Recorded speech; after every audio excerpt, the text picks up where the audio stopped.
नमस्कार दोस्तों, CSS show में आपका स्वागत है।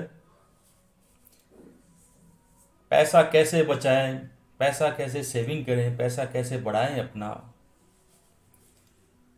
इसके पार्ट 3 के ऊपर हम पैसा एक ऐसी चीज़ है जिसका नाम सुनते ही चेहरे पे खुशी आ जाती है, रौनक आ जाती है, मन में प्रसन्नता क्रिएट होती है।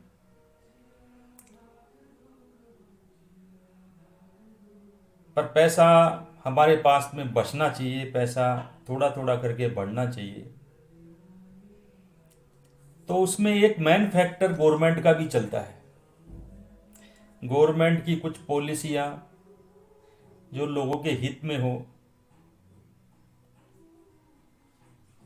पब्लिक वेलफेयर को लेकर के पॉलिसियां बनाई जाए, जिससे कि लोगों के पास में पैसा बचे, पैसा जुड़े और लोग प्रोग्रेस कर सके। पर वर्तमान जो परिस्थितियां चल रही है देश के अंदर, वो मंदी की चल रही है। पिछले 5-6 महीने से देश धीरे धीरे धीरे मंदी की ओर बढ़ता जा रहा है। गोदाम भरे पड़े हैं, माल बिक नहीं रहे हैं, व्यापारियों की हालत खराब हो रही है, लेबर को जॉब से निकाला जा रहा है, ऑफिसों में छटनी की जा रही है। बड़ी बड़ी कंपनियों ने अपनी वर्कर की छटनी करके उनको काम से हटाना, फायर करना शुरू कर दिया है। ये पिछले 6-7 महीने से हम न्यूज़पेपर में, चैनल के माध्यम से, टेलीविज़न के माध्यम से देखते आ रहे हैं, पढ़ते आ रहे हैं, सुनते आ रहे हैं। और 3-4 महीने से जो दुनिया का बॉस है, अमेरिका, जो वर्ल्ड बैंक को चलाता है, पूरी दुनिया को कंट्रोल करता है, जो खुद को पूरे वर्ल्ड का जो बॉस समझता है, वहाँ भी गवर्नमेंट चेंज हो गई है। ट्रम्प साहब आ गए हैं और ट्रम्प साहब ने आते ही जो कोई भी अब इंडिया से पेट भरने को हवाई जहाज में भर भर के और इंडिया में पहुंचा दिए हैं उनको। तो वो भी एक, जो वहाँ इंडियन गए हुए हैं रोजगार की तलाश में, 5-6 लाख लोग बगैर वीजा, विदाउट परमिशन, तो उनके भी परिवार में एक बहुत चिंता का विषय है। क्योंकि यहाँ से वो जाते हैं तो 40-40, 50-50, 60-60 लाख रुपए दे करके जाते हैं, और वहाँ की जो पुलिस है, इमिग्रेशन डिपार्टमेंट है, वो उनके पासपोर्ट, वीज़ा चेक करके, जिनके पास में नहीं है, वैध डॉक्यूमेंट नहीं है, तो उनको डिटेंशन कैंपों पे ला करके रखना करना और उनसे वहाँ से डिपोर्ट कर रहे हैं वो उनको। तो ये सब जो परिस्थितियां बनी हुई है, ये सब देश को आर्थिक मंदी की ओर धीरे धीरे लेके जा रही है। डॉलर के मुकाबले अपना रुपया है, वो धीरे धीरे बढ़ता जा रहा है। हमारा निर्यात कम हो रहा है, इंपोर्ट बढ़ता जा रहा है, वो भी एक चिंता का विषय है। और अभी रिसेंटली 8-10 दिन पहले ही ट्रम्प सरकार ने इंडिया से जो भी प्रोडक्ट आ रहे थे, इंपोर्ट हो रहे थे, जो हमारा निर्यात जा रहा था, उसके ऊपर टैरिफ बढ़ा दिया है। टैरिफ बढ़ने से क्या है कि उसके रेट बढ़ जाती है, कीमत बढ़ जाती है, प्राइस बढ़ जाती है, प्राइस बढ़ जाती है, तो वहाँ की जो लोकल जो प्रोडक्ट है वो सस्ती गिरती है, और इंपोर्ट वाला जो सामान है, वो इंडिया से जो इंपोर्ट हो रहा है, वो महंगा गिरने लग जाता है, तो उसकी डिमांड कम हो जाती है। सीधा सीधा उसका इंडियन इकोनॉमिक्स पे असर गिरता है। भारत का जब प्रोडक्ट महंगा हो जाएगा तो व्यापारी, वहाँ का जो अमेरिका में बैठा हुआ व्यापारी है, वो क्यों हमारे से माल बुलाएगा? जब उसका खुद का वहीं का प्रोडक्ट अगर सस्ता लगेगा, उसको सस्ता गिरेगा, तो वहीं के प्रोडक्ट काम मिलेंगे। तो ये भी एक कूटनीतिक अपने देश के उद्योग धंधों को बढ़ाने के लिए गवर्नमेंट द्वारा अपनाई जाती है। उसके ऊपर तो इंडिया गवर्नमेंट कुछ कर नहीं सकती है।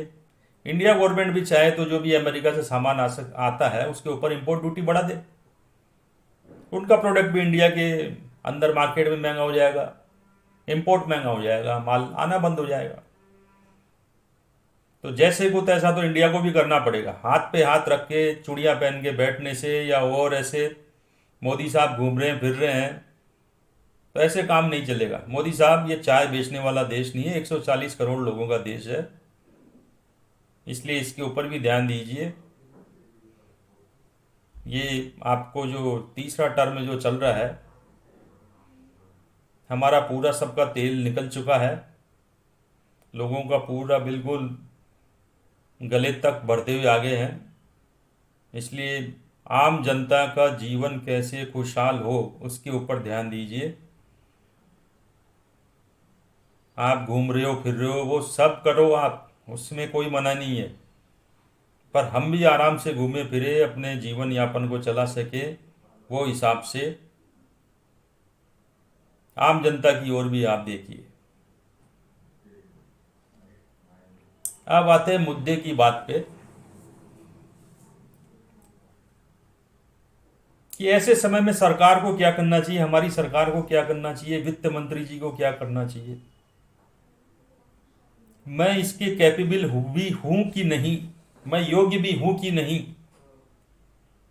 तो मैं आज मेरे चैनल के माध्यम से बता रहा हूं कि मैं इकोनॉमिक्स में ग्रेजुएट हूं। इसलिए मैं भारत सरकार को सलाह देता हूं, निर्मला सीतारमन को सलाह देता हूं कि I am graduate from economics, कि आपको क्या किया जाए। ये चाय बेचने वाला काम नहीं है। ये चाय तो एक इलिटरेट आदमी भी बेच लेता है। भारतीय जो अर्थव्यवस्था जो नीचे जा रही है, धरातल में जा रही है, जो देश मंदी की ओर बढ़ चुका है, लोगों के गोदाम भर रहे हैं, फैक्ट्रियां नहीं चल रही है, माल नहीं बिक रहे हैं, रोजगार विहीन हो रहे हैं, तो ऐसे समय में आप क्या करना चाहिए। तो मैं जो मेरा एजुकेशन है, जो मेरा पढ़ाई है, जो मैंने पढ़ा है, और वो भी इकोनॉमिक्स में ग्रेजुएट रहने के बाद में मैं आपको बता रहा हूँ कि ऐसे टाइम पर जो भी सरकार है उसको अपने देश के अंदर जितने भी जो गवर्नमेंट प्रोजेक्ट है उनको खोल देना चाहिए। जो भविष्य में 5 साल बाद में, 6 साल बाद में जो भी आपकी योजनाएं थी, जो योजना आयोग ने योजना बना करके बैठे थे ठंडे बस्ते में, उन फाइलों को तुरंत ऊपर लाओ, उनको खोल दो, उन प्रोजेक्ट को बनाओ, बड़े बड़े डैम बनाओ, सड़कें बनाओ, हाईवे बनाओ, ग्रामीण सड़कें बनाओ, घरकुल खोल दो, जो भी गवर्नमेंट के प्रोजेक्ट हैं वो सब ओपन कर दो और उसमें पूरा पैसा मार्केट में झोंक दो। 5 साल तक जितना पैसा है वो पूरा इंडियन इकोनॉमी में और इंडिया के इंफ्रास्ट्रक्चर को डेवलप करने में, गवर्नमेंट स्कीमों में आपको लगा देना चाहिए, जिससे कि लोगों को प्रचुर मात्रा में काम मिले, प्रचुर मात्रा में पैसा मिले। कहीं भी हमारे को अमेरिका, इंग्लैंड, यूरोपियन कंट्रियों की ओर देखना नहीं पड़े, बाहर कहीं जाना नहीं पड़े, और हमारे को हमारे देश में ही इतना काम मिले, इतना पैसा मिले कि हमारे को मंदी का एहसास भी नहीं हो,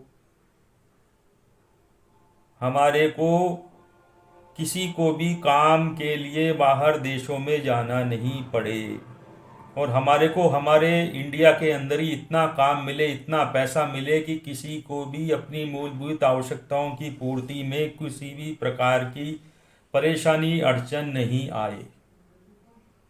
भीख नहीं चाहिए किसी को भी, 1000 रुपये दे देंगे, 1500 दे देंगे, 2000 रुपये महीना दे देंगे, वैसा कर देंगे, नहीं, उससे जीवन यापन नहीं चालू होता है, उससे ज़िंदगी नहीं गुजरती है। हजार 1500 2000 2500 रुपये उससे कुछ नहीं होने वाला। रोजगार चाहिए। अगर तुम्हारे में दम है तो रोजगार दो। गवर्नमेंट स्कीमों में पैसा खर्च करो। जो फालतू के जो भी हैं वो रोको। और देश के अंदर जो भी सरकारी खजाना है वो लोगों के काम में, लोगों को रोजगार मिले उसके लिए खोल दो। लोगों को 5 साल के लिए बिल्कुल काम ही काम उपलब्ध करा दो। किसी को कोई फैक्ट्री ओनर है, कोई सरिया बना रहा है, कोई लोहा बना रहा है, कोई सीमेंट बना रहा है, उसकी डिमांड क्रिएट कर दो इतनी कि उसको मंदी का एहसास ही नहीं होना चाहिए। इंडस्ट्री ओनर को, कोई छोटे मोटे रोजगार कर रहे हैं, व्यापार कर रहे हैं और कर रहे हैं, उनको मालूम ही लगना नहीं चाहिए कि पूरे वर्ल्ड में मंदी आई हुई है। वो यही बोलना चाहिए कि इंडिया में तो कोई मंदी का एहसास नहीं है, कोई मंदी नहीं है, हमारे यहाँ तो फुल रोजगार मिल रहे हैं, फुल व्यापार चल रहे हैं, फुल काम हो रहा है। या और तो ये मैंने एक बताया है कि देश जब मंदी में जाता है तो गवर्नमेंट को क्या करना चाहिए। तो गवर्नमेंट को तुरंत फुरंत के अंदर जितनी भी जो भी गवर्नमेंट वर्क है, जो 5 साल में होने वाले थे, आने वाले 10 साल बाद में होने वाले थे, उसको तुरंत रिलीज कर देना चाहिए। उनके बिल्कुल ओपन कर देना चाहिए। वर्क ऑर्डर निकाल करके लोगों को काम देना चाहिए, लोगों को काम से लगा देना चाहिए।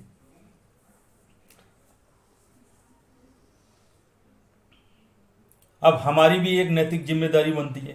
देश जब मंदी में चल रहा हो तो हमारी भी एक नैतिक जिम्मेदारी बनती है हम सभी लोगों की कि किसी का भी कोई भी पेमेंट है वो हमको टाइमली पेमेंट करना है।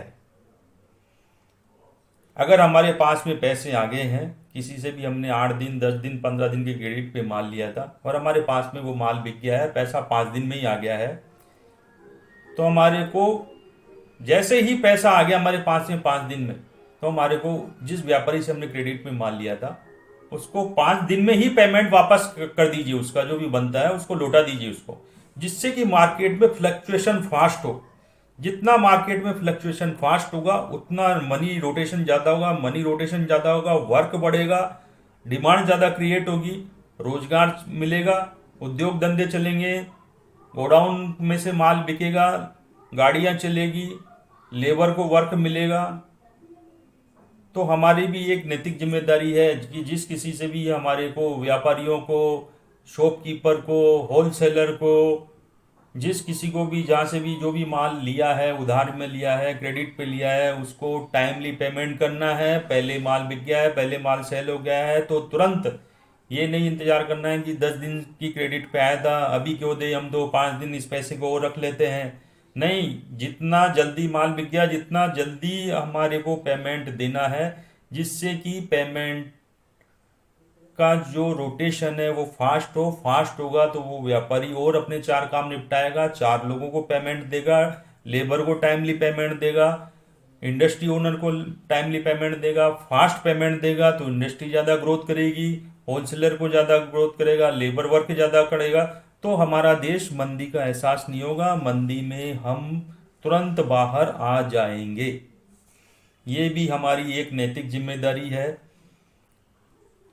कि जिसका भी जो भी शॉपकीपर है, होलसेलर है, दुकानदार है, इंडस्ट्री ओनर है, कॉन्ट्रैक्टर है, जिसका भी जो भी लेन देन है वो उसको यथासंभव टाइमली पेमेंट करना है। जैसे ही उसके पास में पेमेंट आ गया है तो वो फास्ट उसको पेमेंट करना है, फास्ट पेमेंट रिलीज करना है, जिससे कि हमारा देश मंदी से निकले। नहीं आने वाला समय बहुत भयंकर बुरा होने वाला है। और मेरा आम जनता से यह है कि जितना जो जरूरी है वही सामान खरीदे और हो सके तो उसको कैश में ले और तुरंत उसका भुगतान कर दे, जिससे कि मार्केट में पैसे की कमी नहीं हो, पैसा मार्केट में घूमता रहे। अगर हमारे पास में 100 रुपये है तो 100 रुपये का पेमेंट कर दे, तुरंत कर दे। पैसे को ये नहीं है कि हमारे को क्रेडिट में लेना है, क्या हो रहा है। क्रेडिट में यथासंभव हो आम आदमी को उधारी में टालना है। इस टाइम में हमारे पास में पैसा है तो उसका भुगतान कर दे। अब आ जाते हैं घूम फिर के पिछले 5-6 महीने से एक और दुखद चालू है। शेयर मार्केट में करीबन लोगों के करोड़ों अरबों रुपए साफ हो गए।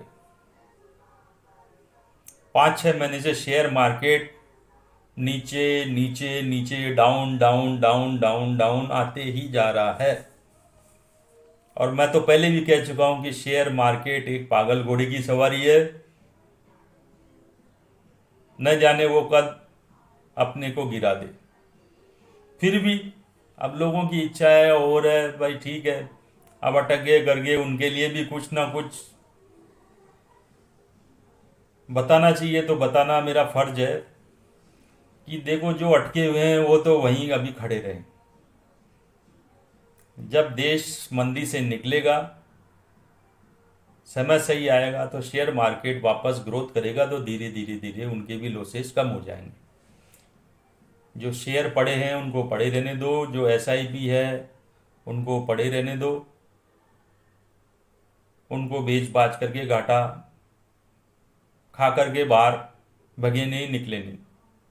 और नए जो भी हैं बंधु, नए जो भी दर्शक हैं, उनसे निवेदन है कि शेयर मार्केट से अभी दूर रहें। शेयर मार्केट के अंदर घुस करके और अपना पैसा खत्म नहीं करे, सफा नहीं करे, स्वाहा नहीं करे। अब जो अटके हुए हैं उनको तो रुकना पड़ेगा। उनको तो अब वो तो 1 रुपए के 10 रुपए करना चाह रहे थे, तो भाई 10 रुपए के 10, 1 रुपए के 10 पैसे भी हो जाते हैं। तो उनको रुकना पड़ेगा। उनके यही है कि अभी शांति रखें, वेट एंड वॉच की नीति अपनाएं, वॉच करें और वेट करें, प्रतीक्षा करें। समय आने पर जब देश मंदी से निकलेगा, शेयर मार्केट भी डेवलप करेगा, शेयर मार्केट भी बढ़ेगा। जब फिर सोच समझ के आप उस टाइम पे निर्णय लेना अपना।